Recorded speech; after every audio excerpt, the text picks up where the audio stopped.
মিনেসোটাতে প্রচুর লেক থাকার কারণে প্রচুর হাঁস দেখা যায়, বিভিন্ন ধরনের হাঁস, যেরকম পাতি হাঁস। ওই হাঁসগুলো কিন্তু উঠতে পারে, অনেক দূর উঠতে পারে, প্রচুর হাঁস দেখা যায়।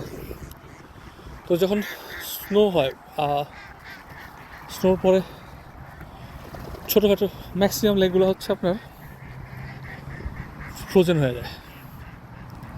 তো ফ্রোজেন হয়ে গেলে যে আশেপাশের লেকগুলো, ওই লেকগুলো থেকে হাঁসগুলা এই লেকে অনেক প্রচুর হাঁস আসে।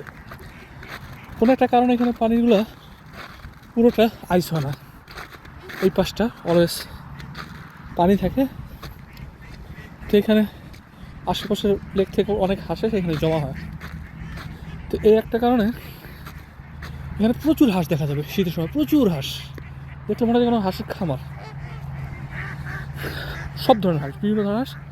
আমার খুব পছন্দের একটা হাঁস হচ্ছে এই যে সোয়ান, সাদা বিশাল হাঁসগুলা। এটা ঠিক রাজহাঁস না, দেখেন হাঁসগুলা, সোয়ানটা ভীষণ সুন্দর, সোয়ানগুলা বিশাল হয়। আর বাকি হাঁসগুলা আমাদের বাংলাদেশের পাতি হাঁসের মতো প্রচুর হাঁস, মনে হয় যে কোনো একটা হাঁসের খামার। ওই পাশে আরও হাঁস আছে, সোয়ান আছে।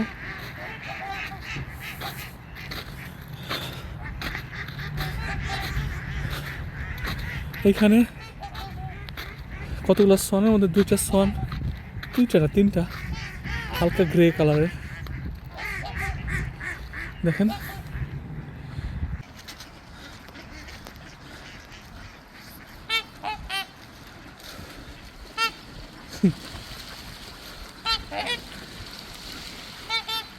এই সোয়ানগুলো ভীষণ সুন্দর, আমার খুব পছন্দের একটা হাঁস আছে সোয়ান। ও এই যে দুইটা গিজ দেখা যাচ্ছে, এই বছর এখনো গিজটা এখানে কম দেখা যাচ্ছে। গিজটা হচ্ছে বাংলাদেশের রাজহাঁসের মতো কিছুটা, এই যে পাওয়া চুকরে দাঁড়ায় আছে, এগুলো বেশ বড়, বাংলাদেশের রাজহাঁসের মতো। বাট সোয়ানটা তার চেয়ে বড়।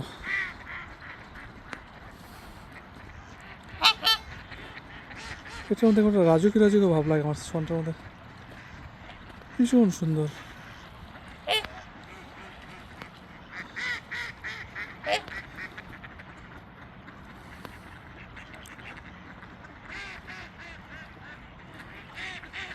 ওই পাশটা আইস হয়ে গেছে জমে।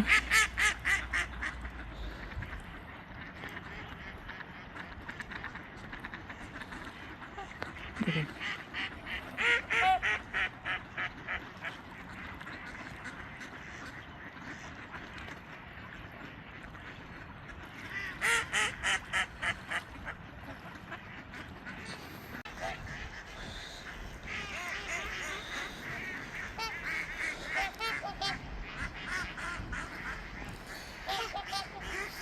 এটা হচ্ছে সাকোপিতে।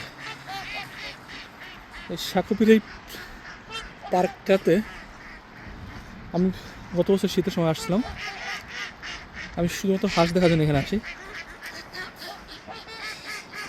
আশেপাশে সবগুলো লেক যখন মোটামুটি জমে আইস হয়ে যায়, এই লেকের কিছু অংশ হচ্ছে আপনার পানি থাকে। হয়তো এই কারণেই আশেপাশের লেক থেকে হাঁসগুলো এখানে এসে জমা হয়। এই বছর এখন আমি এখানে গিজ দেখি নাই, অনেক ধরনের হাঁস, পাতি হাঁস, তারপর সোয়ান, গিজ। তার মধ্যে সবচেয়ে পছন্দের আমার হচ্ছে এই যে সোয়ানগুলা। আরও সামনে আছে ওই পাশে পুরোটা জুড়ে।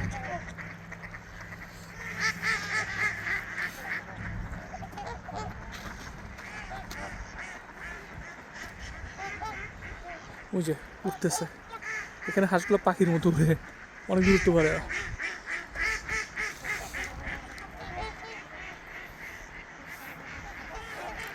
আজকে আর বাংলাদেশি এক ভাইকে নিয়ে আসছে হাঁস দেখার জন্য।